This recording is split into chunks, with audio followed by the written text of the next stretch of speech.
отдалечаване, отива навън. Дръж го прав. Стабилен. Отдигай нагоре. Не отивай контра шпиц. Дръж го прав.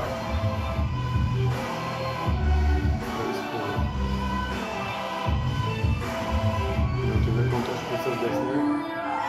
Точно така.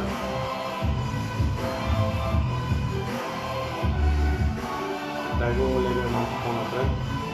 Липсата и движение. Да. Не отдалечавай много. Точно така. Не отиде контра шпиц. Да се изправя. Точно.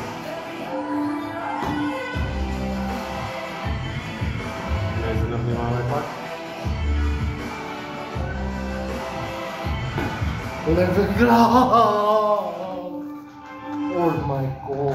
Да го паузирам или Да. направо ще правиш? Направо ще правиш. Да.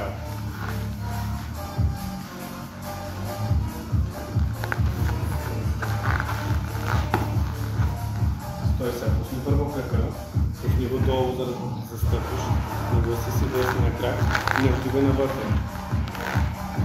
Така. Внимавай се, не да ти отива контра шпиц, дръж го прави. Дигай. Прави се малко. Ще се извивам, ще се завиш. Пускай.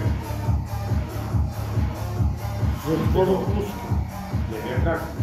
Виж колко съм. Много добре, но за да можеш още повече да се... Защото... За да можеш да караш топката си да излиза извън равновесието, трябва да имаш някакво движение. Защото ако държиш статично, тя няма да мъгне. Тя се остава в едно положение. Не контрашпиц. Да, така. Да ще се прави. Пускай. Дигай. Да разгледам. Пускай. Право. Пускай. Дигай. Много се трябва. Дигай.